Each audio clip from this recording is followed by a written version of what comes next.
Hello, everyone. It's Kate with the Yoga Healer podcast, and I'm here with Kate O'Donnell and Talia Lutzker. And it's so cool how I feel like I've spent quite a bit of time with you guys over the past, I don't know, year or two, virtual or in person. And it's fun to have us all together here for a conversation about Ayurveda and food and holidays and holy days and solstices and New Year's and all the things and celebrating with food, celebrating with ritual. So that's what our conversation will be. I'm going to have Kate and Talia give their own introductions. And I'll just mention their websites just right off the bat so that you know where to find Talia. Talia's at Talia's Kitchen, TALYAS kitchen.com. And Kate is Kate O'Donnell, 2 N's, 2 L's, kateodonnell.yoga. So Talia, tell people a little bit about who you are and what you do with your time. Well, I've been an Ayurvedic practitioner since 2003, and that's how I really think of myself. I'm a practitioner and a teacher because Ayurveda, to me, it's like you have to, it's not like a pill necessarily, right? There are some pills you could take, but you want to know what you're doing. And I think we want to understand why we're doing it. So the teaching is so that it can become the practice and be how, like for me, it's my primary healthcare, that and yoga. And that's what I teach other people who want that kind of, I think of it as empowerment around their healthcare, like knowing what to do and how to do it and having it taste really good and feel really good. And even when it's painful, understanding that it's productive pain and how to sit with that discomfort and see it through. So that's how I spend my time, is working with clients and teaching online and connecting with amazing humans like you and Kate, the double Kate. Kate times Kate exponential. And yeah, sometimes I write books. Sometimes I do stuff like that. Yeah. Awesome. Yeah. And Kate O'Donnell, how about you? It's funny because I was a yoga teacher for full-time for 12 years. And self-identified that way very much for a very long time. And it was quite a painful process to step away from that. But I was doing too many things. The Ayurveda was really taking over. I think there was a certain amount of popularity and interest in the system at the time that I started practicing. So, the time you started practicing Ayurveda, or at the time you started teaching yoga? The time that I both. Yeah. But 20 years later, from teaching yoga, it was then Ayurveda. And the yoga actually, I think, was quite saturated. Mm-hmm. Whereas there wasn't a lot of availability of Ayurveda practitioners at that time. Mm-hmm. So I was very busy. I was just busy. But I would say my primary feeling of dharma is in writing these books. Actually, there's something about a transmission and a translation of I'm kind of a traditional person. I've spent a lot of time in India over the years, and it's really very dear to my heart that the self-transformational capacity for these traditions, these arts and sciences, is something that people are aware of, and that people in the public feel like this is available to them and know that this is an avenue or a channel through which they can really understand the nature of reality in new ways. And that's what I'm doing. Yeah. Awesome. It's like, cook from the recipes, and all of a sudden your consciousness is shifting and your bigger perspectives of like, who am I and what's the world? That's sort of how Ayurveda works, right? It's like people come in, for those who don't know what Ayurveda is, Ayu, life, Veda is the study, the science, the wisdom, the knowledge. So it's very much this embodied wisdom journey.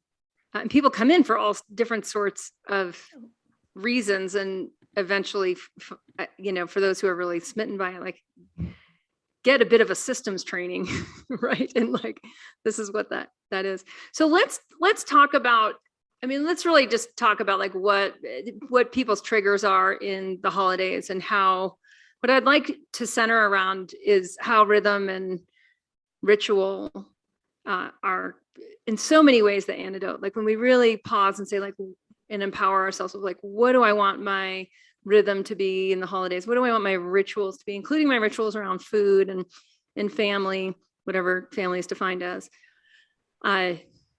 Yeah, where do we want to go? Where do we want to go from here with really just starting with like what you guys know, both as, you know, practitioners and as people that are leading communities are sensing and what your people need. You want to take that first, Kate? Sure.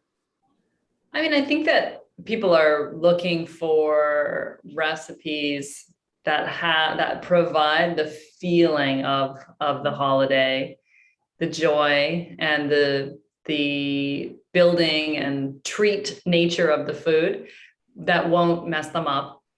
Or people are already messed up and therefore can't digest a lot of the things that might be present around them. I sense a good amount of anxiety in people who have worked very hard to integrate Ayurvedic routines and know that they're going to be in a family environment where that's going to be challenged. So I think that I hear that a lot. That's a big one. And it's one that I've dealt with over the years, you know. And there's so much going on there's so much going on at the holidays. It's crazy. Just the interactions, just the personalities, you know. And I think that any ways that we can find our own joy in that and enjoy the season, that's what I'm all about. Like, let's make this fun, you know, like let's come up with some fun cookies that don't hurt that we can eat and that we can share and that don't take too long to prepare. So I'm interested in holiday recipes for sure. Yeah, I love that too. It's so much fun. And then it's so exciting to be the person who brings that one dessert that everyone's like, what's that? And then they try it and they're like, oh my God, it's so good. And there's the person who tells them like that it's really healthy and Ayurvedic and people are all, oh, or they might be excited, but a lot of people then will be like, oh, I don't want it. Or there's the person who doesn't say, and they're like, I know, aren't these amazing? And like, lets everybody just have this positive experience without knowing that it's actually a healthier version of a traditional, heavier, difficult to digest dessert. So I love that too. And I find that a lot of my people, you know, there's two things. I love that you talk about rhythm. Like it's difficult to I think of it as marching to the beat of your own drum. Like you're doing really well with your practices and your own rhythms, and then you get thrown into the holidays and everything goes to crap. So like staying true to themselves, staying true to yourself at the holidays, which can be so challenging. Anytime you add in any social factor to eating, you immediately change it from how it is when you're just by yourself, like quietly, meditatively chewing your bites, tasting your food and having that presence. But the other thing that I think a lot of people struggle with is just eating too much or being tempted by everything else that's there. And so kind of managing their plate during a holiday meal, but not only on that day, also afterwards when there's all the leftovers or there's the leftover feeling of, you know, like I used to work with a guy who said, you know what I always want after I have a brownie? I said, what? He's like, another brownie. You know? So just kind of how we can instantly get into this, like, oh, I want more. I had stuffing last night. God, today I'm just craving bread and starches and all this stuff, like getting back to the rhythm of what your body can digest. Yeah. Yeah. I know for me, what I have really found is fasting rhythm, like even through holidays, right? It's just like, yeah, eat whatever you want. And then notice how long you need to go before you get to do that again, you know, like with just a level of honesty. And I don't think the holidays is a great time for anyone to start intermittent fasting who doesn't already have that as as a practice, because it would just, I think, maybe be challenging and confusing and set yourselves up for failure. Whereas like just those who are already in that, it's like, yeah, like that's why you do that, is so that you can feast and then you can fast, that you've built that muscle, you built that metabolic flexibility. And for those who are wanting to experience more of that, like just deciding like how many meals can you actually digest tomorrow? Is it one? Is it two? Maybe three, but for most adults, I find like usually if it's holiday season and you're eating heavier, like two's a good number. Two's a nice number. And not eating between those two. Yeah. Like that's really good. Mhm. Yeah. Can we also talk a little bit about like just about Agni and sipping hot water or sipping spice water or some of like, I mean, things that like, if like the three of us were to hang out, like we'd all have our little hot water thermoses and like someone might have fennel in theirs and someone might have cardamom in theirs and someone might just be going straight with the hot water. But like, who wants to describe why people like us do that? Especially in the holiday season. Yeah. You want us to start that one, Talia? Sure. So, oh my God, I'm like, that's so funny. I was just saying, I was hanging out with some friends this weekend who don't do a lot of hot water. And I was like, we're going to do hot drinks all weekend. Like I was just boiling the water constantly. Part of it for me personally is because I really run cold, like significantly colder than most other people, even when I'm in a hot climate. And so it's partially like just to regulate body temperature, no matter what the outside temperature is. But that hot water is just constantly nourishing and nurturing the mucosal membrane of the digestive tract and giving it this like pliability and softness and I think of it as availability, bioavailability kind of before you even take in any hard nutrition. You're nourishing your gut to be like, when you give me food, I'm already going to be pliable and ready to receive it because I'm warmed up, kind of like we would stretch before we do a big exercise. And then just how many things you can, I call it medicating the water, but how many things you can add to hot water to just nourish your constitution, to nourish your digestion, to deepen your hydration. Like just as an example, let's say at Thanksgiving, I can't believe it's coming up at the time of this recording so quickly, but just putting something like a little bit of, to your point, fennel or cardamom or cumin seed in that water, that spice acts as a digestive enzyme, and it's helping your gastric juices to flow. It's welcoming whatever you bring in next. It's going to help you digest it and just make your flow so much more fluid, so much easier. Well, and I just want to highlight like what you're saying there is like, especially for people who are getting bloated, right? It's like, that's a flow problem. Yes.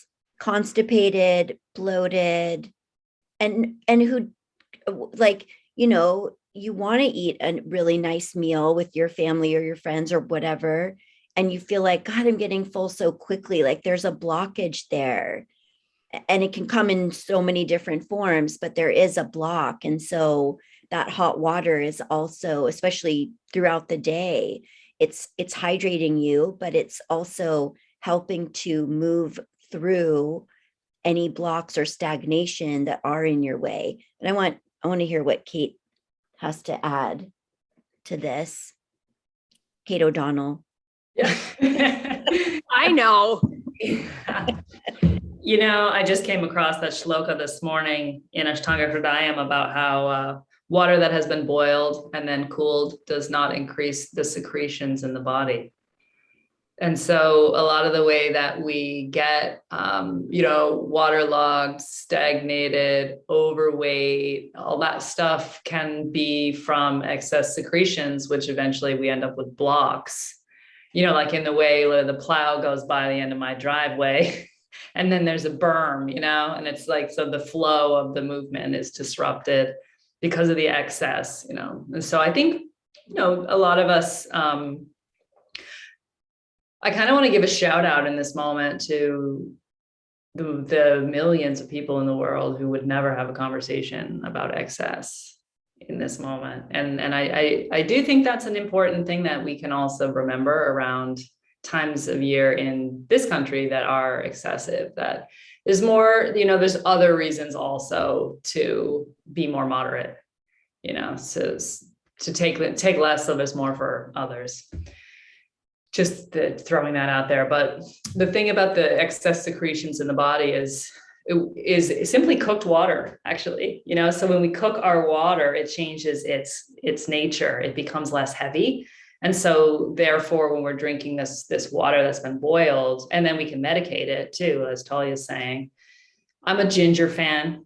Holiday time, I go full on fresh ginger root in the boiled water. Yeah. And that's what I do when I'm like eating, cake or any of that, like really creamy, heavy, sugary stuff. I'm like full on ginger all day.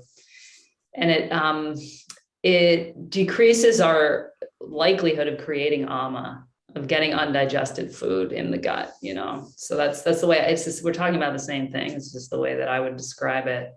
And I do think that when we don't eat between meals, and when we sip these herbal waters between meals, where it's night and day to how you come out the other side of excessive indulgence for a few days. Yeah.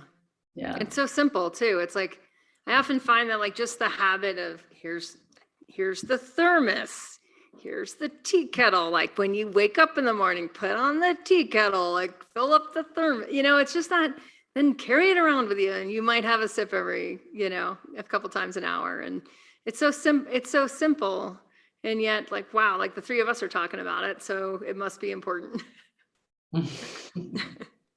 Well, So and I want to talk a little bit about updating rituals. I know for me, like I had a stay-at-home mom. I was really blessed to have a stay-at-home mom, and she did like to cook and bake. And so like there was usually, I'm going to guess, at least 10 different types of Christmas cookies she would make. She would do the cookie party. She would bless all of our relatives with these gorgeous arrays of cookies. And it was about 10 years ago. Indy, I think, was 3 years old. And I was like, I'm going to make a course on the holidays. And it was called something about like up level your winter traditions, something along those lines.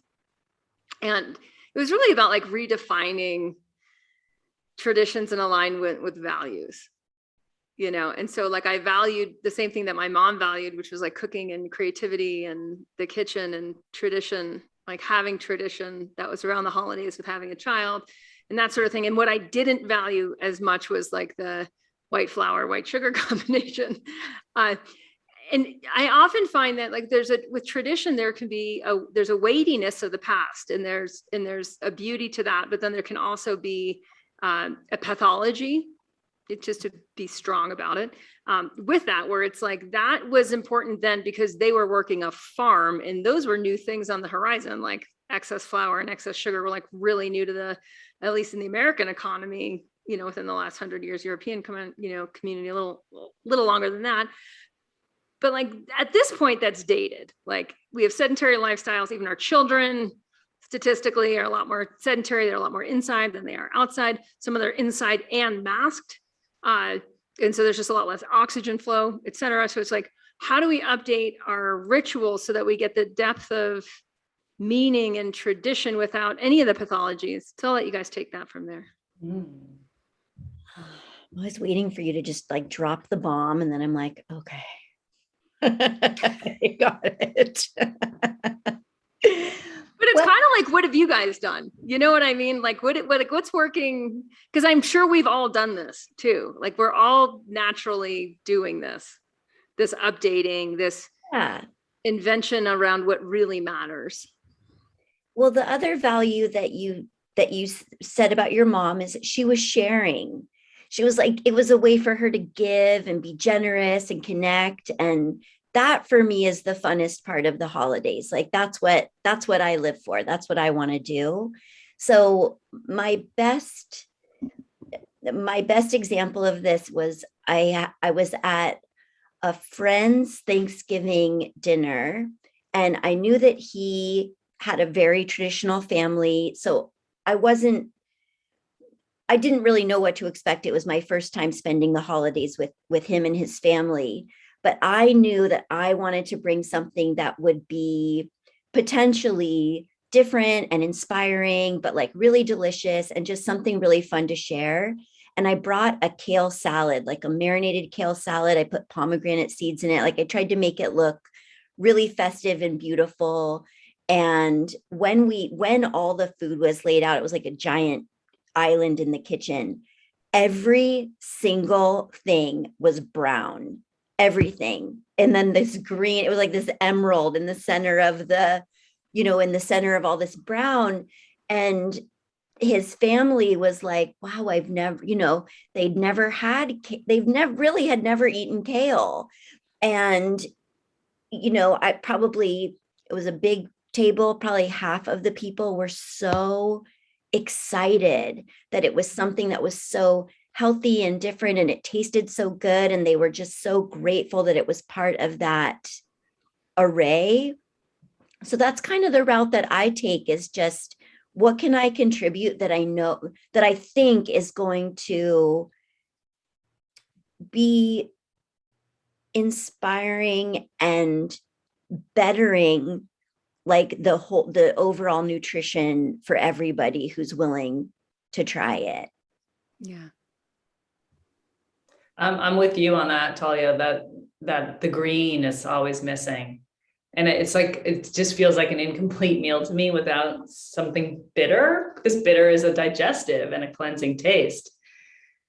So I have, I'll do like Brussels sprouts and with lemon zest. I make a lemon salt with rosemary or thyme, oregano, pink salt, and the freshly dried lemon zest. And I put that on the Brussels sprouts. And then we get like a good hit of bitter, which is just so refreshing with all the brown food, And I find that I'll often bring a green thing, because you're right. Like it's not there, there might be green beans or something like that, but I'll do that. And I'll have, I do like to use lemon a lot as a digestive, because everybody's got it. It's easy. So I'll even just put like a bowl of lemon wedges on the table and put it, people can put it in their water. And I'll if I'm ever at a big meal and there's lemon, I'm like squeezing them in my water, to help as a digestive. But I think, like my mom didn't like to cook, and she actually, it's interesting because she would kind of buck tradition and make something different every year. So we'd have like Chinese, something one year, and and I always be like, what the hell? Like I want traditional food. And it's so funny. So when I start living on my own, I'm like getting tofurkeys. I'm making tofurkeys, where this used to be this wild recipe that you put tofu in the blender with like nutritional yeast, and you make it into a goo that you pour into a nylon stocking and cook, like to get like you mold it with the nylon stocking, so like I would make stuff like that, and like just wacky lentil loaf and all that hippie food stuff. And I'm kind of over that now, but now I'll do like, I have this wild rice stuffing that I always make, and I get sourdough bread and cut it and make croutons, and it's got fresh fennel roasted in it, all that kind of stuff. And so I know always that I'll eat that. And it's got like it has ghee, it has sourdough, it has everything in it. And so you've made a complete food out of stuffing is what I'm. Exactly. It was like my mission, because I love stuffing, but I really don't like to eat like the stuff in the bag, that you add the butter to. And that's what we always had. So that's what I've done, is like taken the things that I love and actually developed them in ways where they still are, similar, but not really, but they're, it's fitting that, filling that hole for me. So I've done it with the cookies, I've done it with the cocktails, I've done it with, the stuffing. And I'm over the loaf. I used to do all the lentil loaf stuff and have like a meat, but I just don't anymore. I'm fine without it. Yeah. Awesome. So I was reminded as you guys were talking about the food gifting part. I think, Kate, when you mentioned the salts, because one year I gave little presents of like herbal, like salt with herbs in it from my garden kind of thing, where like I had so much basil and oregano and, various whatever chives. And so I dried them and ground them and added them to a high quality salt and put them in cute little jars. I know we've all done things like that. Like last year I was on the service berries a year ago were just insane where I live, and they're really high in antioxidants, and they were juicy like grapes. And I must have harvested, 20 pounds, I'm guessing. So I had a lot, and I was like, I know, I'll make fruit leather and give everybody like little fruit leather snacks for their ski days. And I'd love to hear too, like, because one of the things I've noticed in that is like, I'm gifting food I would want to receive. It's actually really, sort of like foo-foo-y, boutique-y quality food that would be super expensive to buy, and really lovely to receive because it's something that has my energy and my intention and love in it. I think kind of inherited that from my mom of like giving food around the holidays. And I'd love to hear what just different things that you guys have done over the years that have been some of your favorite things to make and give. Oh, Talia, you look like you're going to burst. Go ahead. No, I'm not going to burst. Katie, you want to go? Sure. I have definitely done like spice mixes. We made labels and printed them like sticky labels. So I'd get those little glass shaker jars, and I would do winter spice mix, like from the Everyday Ayurveda cookbook. I would do that kind of thing. Then I went through a skincare period of time where I would do like an almond oil skin cream.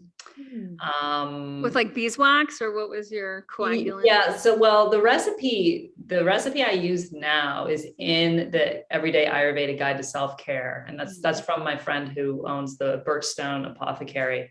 She was kind enough to share this recipe that has rose water, ghee, beeswax. Those are the main ingredients. So this rose smelling ghee balm for the face. Which I actually use on my face. So I'll give that, and people are so stoked. They're so stoked. And it's really fun to make. And I'll do salt scrubs a lot. Those are so, with like a nice, because I'll get, gallons of Ayurvedic massage oil, pour that in with salts. And sometimes I'll put like sprigs of rosemary on top and that kind of a thing, and just cute jars. And I buy all this like Christmas ribbon, and tie it around the jar. And I love all that stuff. I love it. And I find the spice mixes they're a great gift, and then I might I'll like hand write out a couple recipe cards and tie it on with the ribbon. So like, here's how you can use this. And I've actually done. And even make it again, right? Like that. So it becomes no, I'll actually give them, because a lot of people I would give it to don't know what the hell it is or what to do I see. Right. So I'll be like I'll give them like a dal recipe, or something like that. So how to use the spice in the Yeah. And it's fun because I'm a little bit of a fringe person in some of the gatherings I'll end up in. And it's a nice way to share something about what I do with people. And then, a little conversation starter, and and then people are like, oh wow, I'm actually going to try this. I don't know if they do, but it's just so fun. I love it. Yeah. What are you going to make this year? Do you know? Well, I dragged the sewing machine out of the basement this summer. Yeah. And so last year I did napkins, and I tie them with nice ribbons. I think actually that I'm going to I might do something like Christmas ornaments this year. And I think I might revive the salt scrub also, because I love that. Because I think everyone I could give placemats and napkins to got them last year already.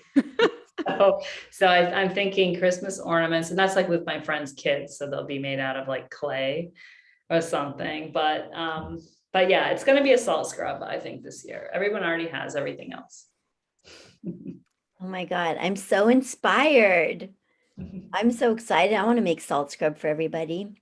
Yeah.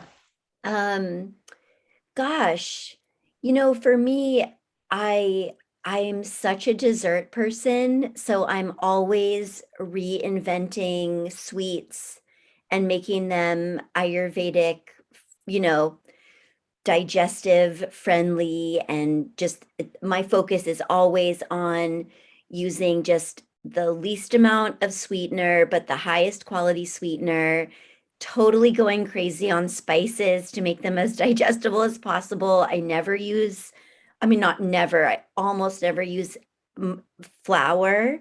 So a lot of things that have to be refrigerated. That's kind of my only the biggest barrier is like if I want to really take them to my uncle in Santa Fe, I'm like, I'm gonna have to really plan for this, or I'll just make them when I get there. But I make lots of balls, lots of cookies that you roll into balls and keep in the refrigerator.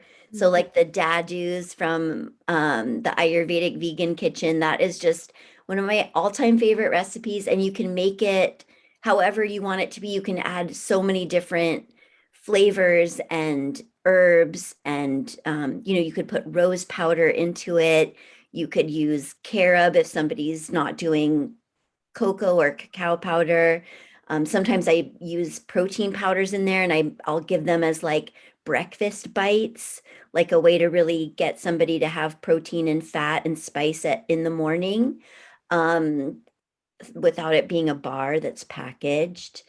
And then I've done a ton of body care too. I love to teach body care at this time of year and give body care gifts. So I do it a little bit more in the summer, but sometimes I'll make like a refreshing mister, where you just put water and essential oils in a spray bottle, and but also with like the label will say what it's for or what mood it will create. And a lot of times I'll like to even anticipate, there's one blend that's orange and ylang ylang that I learned from my teacher Deanna, and ylang ylang is like the antidote to anger in the essential oil world, and orange is just so uplifting and happy and joyful.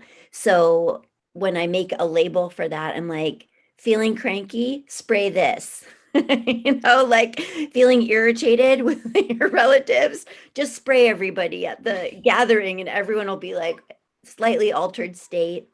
And you know how we can use all these herbs medicinally. So like I've also done tons of spice mixes as gifts, tinctures, cordials, things that I can make in really big vats and then easily, package them and make like 25 at once with the ribbons and the tags and whatever. I do like to make, one of the things I've been really into lately is making hot drink mixes. So doing something like everything's a powder, so it looks like a spice mix, but like carob powder with shatavari and oh gosh, what was the other one? I just made this Mucuna. Do you ever work with that? So like kind of like a nighttime hot chocolate that's just I put a little bit of reishi in it, a tiny bit of coconut sugar or something like that, but just really having it have a function and also have it be really delicious. So that's something I've been loving too. It sounds great. I mean, I think what we're really helping people connect to in this conversation is like, it's it's a creative time of year. Like especially for those in the Northern hemisphere where it's cold and dark, you're inside more. And because of electricity, right? Like you have more of that, like, oh, I can make stuff that, in the summer, the spring where we're so outside and we're, or the fall where we're kind of gathering the things to come inside. It's like now we're inside and how do we want to create? And I noticed with my family, over time, like we're so much less interested in consumerism. Like we're so much less interested in the stuff function and more interested in creating things and having fun together. So like some of like our having fun together lately, we got a foosball table and we put it right next to the kitchen table. So now my 13-year-old could basically like take money at bars with her foosball skills. She's so good. She's so good, so fast. It's scary, but it's like, that's how we like spending time. Like we like doing things that are action oriented and fun. And so it's not about just like kind of consuming, whether it's like consuming Christmas movies on Netflix. It's like, no, we don't really do that. Like we might have one movie that we watch, but we're doing things together. Like what brings us joy together that we all enjoy doing and having fun with. And making stuff is part of that, right? It's like for my daughter, she loves to paint pictures for people that has something to do with her connection to that person. And so people get these paintings and she does them really fast. So it doesn't require like a lot of time. She's not a perfectionist at all. And she just like creates these things that like the receiver's like, this is special, and this is going to go in my special place. And because it brings her joy, it's a great activity for her. It's like, that's a really cool way for her to connect with the people that love her the most. So I just wanted to kind of bring that in. Like, I'm glad we had this piece of the conversation because of the creativity and because of like, we don't need to buy stuff. We don't really need to spend much money. Like everything that Kate and Talia just talked about, like really is going to cost less than, $50 to make presents for loads of people. And the quality of your consciousness is infused in your creation. And that's what's transformative. And that's where the transmission is. And to me, that's really where all these traditions came from anyways. I wanted to add one more thing to, tradition and like bringing the wisdom of I love how Kate O'Donnell always talks about, I always hear you talk about Ayurveda as art. Like I hear you say that a lot. So the art and the science of bringing that to the tradition. And so also thinking about, just how much your body can really withstand at one sitting. And just that's something really important that I know I do at every holiday meal. I don't want to overeat. I want to feel good afterwards. I want to feel good in my body. So I give myself permission to eat whatever I want at the table, but I'm really conscious of how much I'm having, especially if there's like chocolate cake for dessert. I'm like, that needs to be factored in. That's like really important to me that I get to eat it. Me too. I like that too. So, just kind of bringing that like digestive capacity understanding of yourself. Everyone knows more or less what they can handle, and having it and then being like, I can have more later the next time my digestive fire tells me it's ready for more. And giving yourself just so much permission for that. Yeah. I mean, I think there's a part of that too. I noticed from like when you were in my kitchen late summer, right? There's like a level of sensuality and a level of just connectiveness to the experience of making food and enjoying food together. Because we made dinner together, or like whatever, it was like an early bigger meal for me and my family. And we did it. We messed around a lot in the kitchen, right? And it's always this juice. Oh yeah, we made the sour cherry juice. Oh my God, it was so good. That was pretty amazing. Kate, you're invited next time. Plan it end of August because that's when the sour cherry trees. Wow. It was unbelievable. It was so awesome. But there's that deep sensuality. And I find the more people have rules around food, the more people are like trying to measure things, or the more they're telling themselves not to eat something, that are their trigger foods, that they're, like it creates this really false dichotomy that to me is just like it's a residue of consumer culture. And instead it's like how do you really merge with the food? Because this food is going to become your body. So don't have an antagonistic relationship to it, like be all in, and really taste and really enjoy the sensuality of the upper tongue in the body, and being so in it that like when you're full, when you're going beyond that point of like, oh, this is going to stretch my stomach out. Do I really want to stretch my stomach out? And that's not like you were saying, Talia, like it's not really a good feeling in the long run. So yeah, I'd love to hear you guys' thoughts on like just enjoying in the sensuality of yummy food. Again, I think that's why I like to, like, I'll bring an offering to meals, because I always like what I brought better, and there, yeah, like you said, be all in, and I sit down for a meal, I'm so there, like I'm so into it, which is challenging for me sometimes at family things, because I might be the only one doing that while everyone else is, engaged in something else. The kids are going wild and all that stuff. But I still have that practice of like, this is the food time, like I'm going to really, and I think sometimes it's easy to eat too much because half the plate is gone before we notice the food that, and so then people are like eating more. Whereas I think to like, just be present, even though I know you got to rein it in because there's so much else going on. But like, I'm not like talking while I'm having my first bites of anything on my plate, because I got to be there for it. Because I can only digest so much. And so I got to be there for what I can digest. Yeah.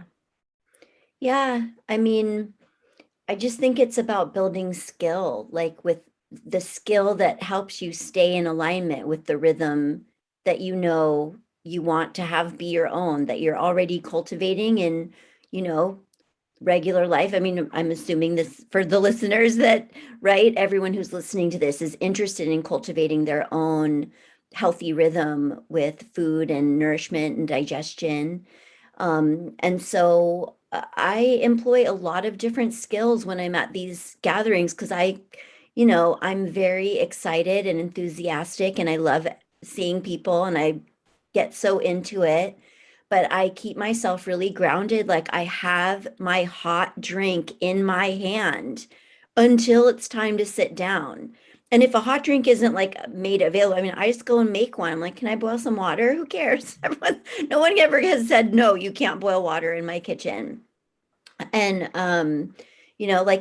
like Kate O'Donnell said, there's almost everybody has lemons, like you can make something work. And then if you're really hungry and you're kind of waiting for the meal to happen, that sipping on that hot water can be soothing you and grounding you.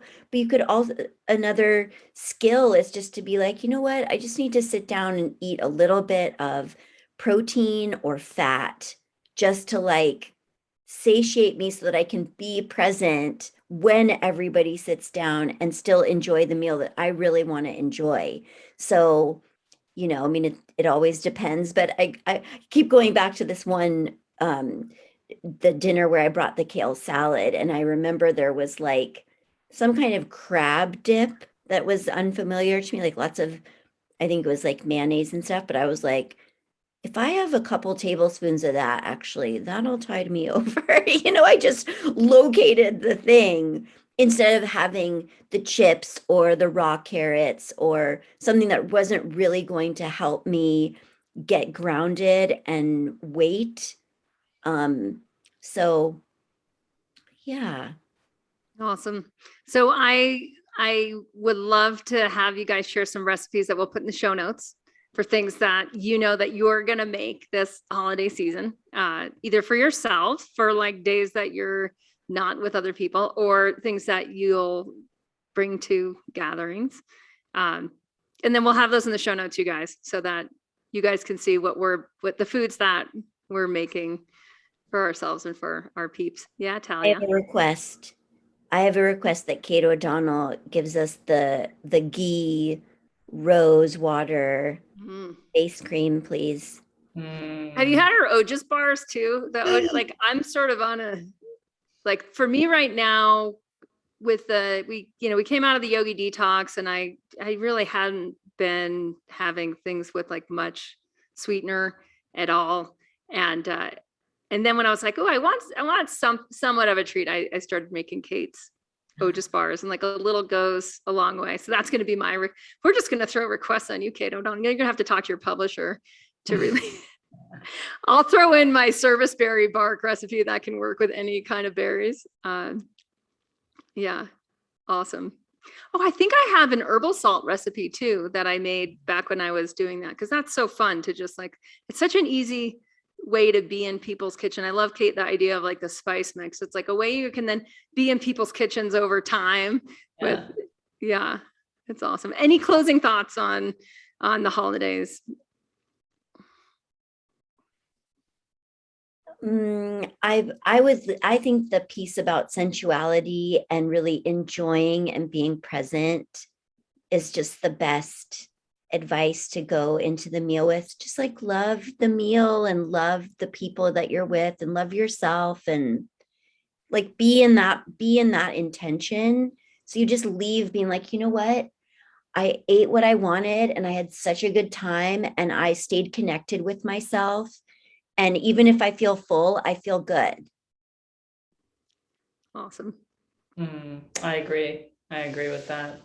It's just about receiving nourishment in all its forms, which also includes people, being around the energy of being with people. So that's where my struggle is in being with people and food at the same time. I like to eat by myself, actually. Yeah.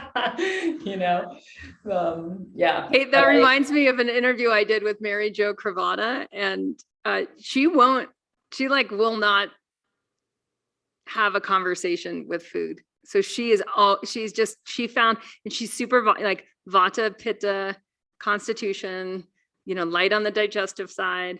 And she just found like, this is my spiritual practice is to eat alone, like 365, like doesn't matter what goes on. And I was like, that's so cool, because I mean, if you think about it, like the amount of time it takes to eat is not very long in any social gathering, and you can always hang out and enjoy.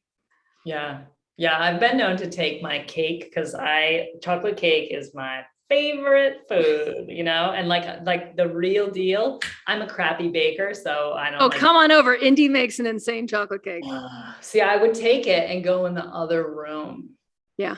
Like when no one, is going to miss me, and I'll just go eat it by myself. Okay. I am going to share this. So at that meal where I brought the kale salad, two different people made homemade chocolate cake, like buttercream frost. I was like, what? Wow. So I served myself a slice, and I was like, and somebody started to talk to me, and I turned and I said, I can't talk to you right now.